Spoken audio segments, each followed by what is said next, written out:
Welcome students, आप लोगों के लिए मैंने एग्जाम के हिसाब से शानदार पोएट्री के एमसीक्यूज तैयार किए हैं। आइए देखते हैं।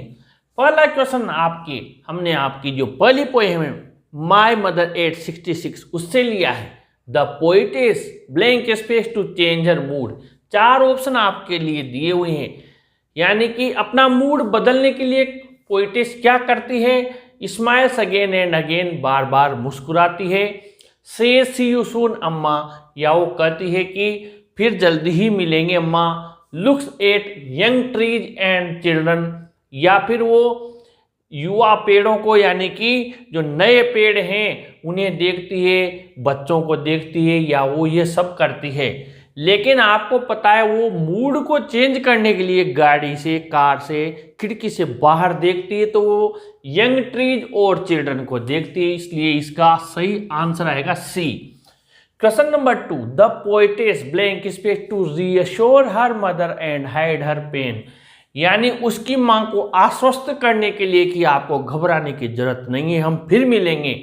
और उसका दर्द कम करने के लिए वो क्या करती है? जब वो उससे अलग होती है एयरपोर्ट पर सिक्योरिटी चेक के बाद में, तो कवित्री यानी कि पोएटेस क्या करती है? उसका दुख छिपाने के लिए, उसकी मां को आश्वस्त करने के लिए पहले तो स्माइल्स अगेन एंड अगेन, यानी मुस्कुराती है बार बार, और साथ ही कहती है सी यू सून अम्मा। दोनों चीजें हैं, बोथ ए एंड बी, यानी कि इसका जो आंसर आएगा आपके आएगा सी वाला। क्वेश्चन नंबर आपके 3, young trees are described as sprinting to show. जो यंग ट्रीज हैं, जो नए पेड़ हैं, उन्हें वर्णन किया गया है उनका स्प्रिंटिंग यानी तेजी से दौड़ते हुए या पीछे छूटते हुए, ये बताने के लिए कि वो तेज दौड़ रहे हैं, कार के साथ दौड़ रहे हैं, तो वो यंग एज बता रहे हैं, यानी कि जवानी, युवावस्था। एनर्जी यानी ऊर्जा, जो यानी आनंद, खुशी, और डी यानी ऑल, यानी तीनों इसमें आएंगे आपकी।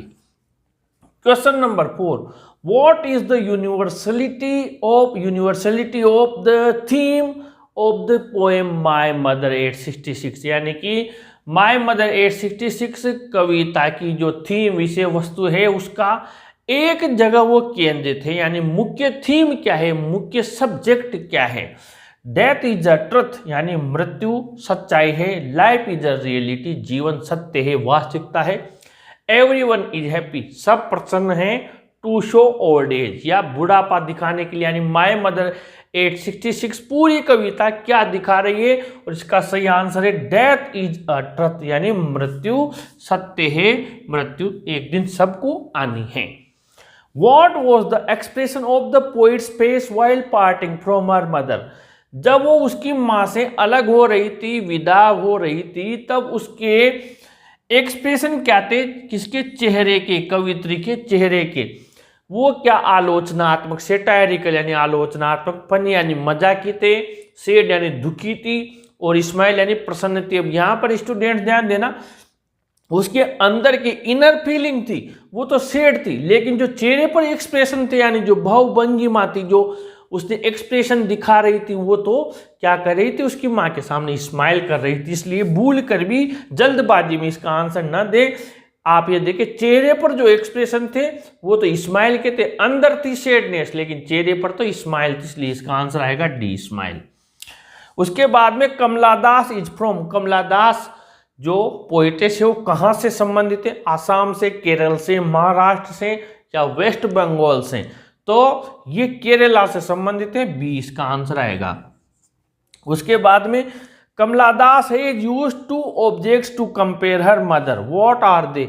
कमला दास ने 2 ऑब्जेक्ट्स का अपनी कविता में यूज किया है उसकी माँ की तुलना करने के लिए। वो ऑब्जेक्ट्स क्या हैं? विंटर्स मून इल पर्सन, यानी कि सर्दी का चंद्रमा, और यहाँ पर है बीमार व्यक्ति। समर्स मून एंड कोप्स, यानी गर्मी का चंद्रमा, और एक कोप्स यानी डेड बॉडी, यानी मृत व्यक्ति से, मृत शरीर से। विंटर्स मून एंड कोप्स, यानी कि सर्दी का चंद्रमा और कोप्स, और दी है मून एंड कोप्स, चंद्रमा और कोप्स यानी dead body.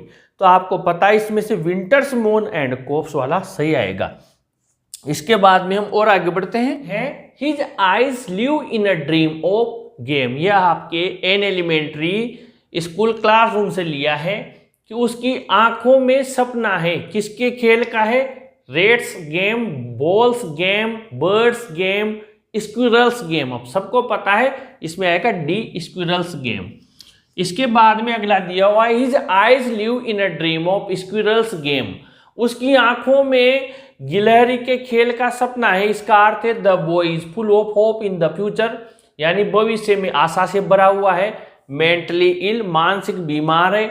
Distracted from the lesson, या अपने पाठ से भटका हुआ है। डी का मतलब ऑल, इसका मतलब है वो सपने में खोया हुआ है, यानी वो आशा से भरा हुआ है। तो इसमें आपका जो आंसर आएगा वो आपका आंसर आएगा यहाँ पर ए वाला। इसके बाद में आगे बढ़ते हैं surely is wicked which poet is mentioned in this line. निश्चित रूप से ये दुष्ट है, ये उनके लिए कोई दुष्ट व्यक्ति है। इसमें कौन सा कवि बताया गया इस जगह पर? Stephen Spender, Shakespeare, John Keats, Pablo Neruda.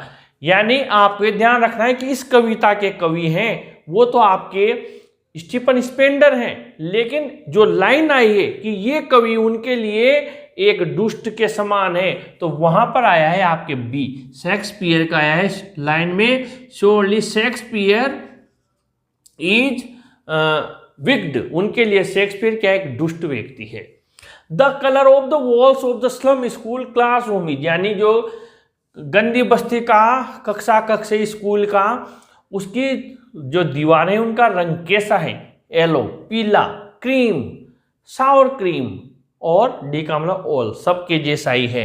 लेकिन इसका सही आंसर है सावर क्रीम वॉल्स। आपके उसमें लाइन आई है सी वाला आएगा इसमें, सावर क्रीम वॉल्स। आगे बढ़ते हैं the poet appeals to take the children out of the slum.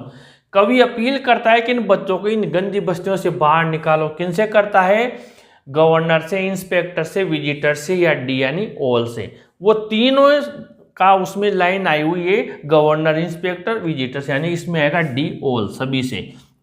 आगे बढ़ते हैं street theirs whose language is the, यानी इतिहास उनका होता है जिनकी भाषा होती है सन, मून, अर्थ, स्टार। तो इसमें आएगा आपके ए, सन आएगा। इसके बाद में आगे बढ़ते हैं हम the poet advocates the importance of in keeping quiet. Keeping quiet में कवि एडवोकेट करता है, यानी महत्व बताता है किसका? साइलेंस यानी शांत रहने का, स्टिलनेस का मतलब भी ठहराव लेने का, इंट्रोस्पेक्शन का मतलब आत्म मूल्यांकन करने का, आत्म हमारा अंदर से अवलोकन करने का, और डी का मतलब ओल, यानी इसमें तीनों आएगा, डी आएगा ओल। इसके बाद में in which language does the poet ask in the poem keeping quiet, यानी कवि कीपिंग क्वाइट में हमसे कौन सी भाषा में बात करने के लिए कहता है? फ्रेंच भाषा में, इंग्लिश में, स्पेनिश में, या फिर नॉट इन एनी लैंग्वेज, किसी भी भाषा में नहीं बोलने के लिए। उसका सही आंसर आएगा कवि हमसे कहता है कुछ समय के लिए हम किसी भी लैंग्वेज में बात ना करें, इसलिए इसमें आएगा डी ऑप्शन आपके। इसके बाद में और आगे बढ़ते हैं हम। क्वेश्चन नंबर 16 है a thing of beauty is a joy always, यहाँ पर आएगा ऑलवेज, परमानेंट, एंडलेस और forever. A thing of beauty है हमेशा के लिए, यहाँ पर आएगा डी फॉरएवर। ये तो आपकी पहली लाइन है। A thing of beauty, young and old trees provide shade for, यानी जो युवा और बूढ़े पुराने पेड़ हैं वो छाया उपलब्ध करवाते हैं एनिमल्स के लिए, शीप के लिए, डियर के लिए, ट्रेवलर्स के लिए। आपके अ थिंग ऑफ ब्यूटी में आया और इसका आंसर है बी, शीप, यहाँ पर आएगा शीप।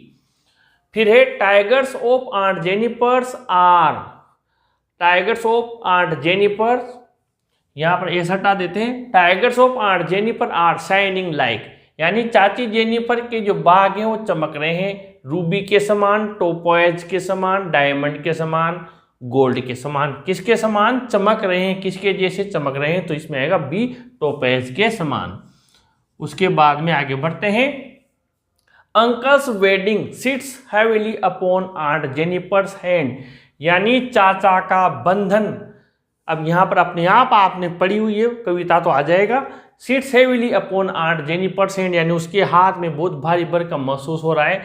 चाचा के दी हुई चेन, रिंग, बैंड, नेकलेस, कौन सा बंधन उसके लिए भारी हो रहा है, चाची के हाथ के लिए। इसमें आपका आंसर आएगा सी, बैंड, वेडिंग बैंड। उसके बाद में 20, the poet of a thing of beauty is, यानी कि अ थिंग ऑफ ब्यूटी के कवि हैं John Keats, Stephen Spender, Pablo Neruda या रॉबर्ट फ्रॉस्ट। ये क्वेश्चन हमने कई बार कर लिया और सबको इसका आंसर पता हो गया होगा। आप 6 के 6 पोएम हैं, लेकिन आपके इस बार कोर्स में 5 है, तो आप सबके कवि और कविता यानी पोएम और पोएट का नाम जरूर याद करके जाए, किसी का भी पूछा जा सकता है। और इसका तो आपको पता है, ए जॉन कीट्स आएगा। तो हमने आपके 20 मोस्ट इंपॉर्टेंट क्वेश्चंस किए हैं और हम फिर नया वीडियो लेकर आपके सामने फिर हाजिर होंगे। आप कंटिन्यू चैनल के साथ बने रहें। इस वीडियो को अपने फ्रेंड्स को जरूर शेयर करें, जरूर लाइक करें और अपने चैनल को भी जरूर सब्सक्राइब करें स्टूडेंट्स। Thank you.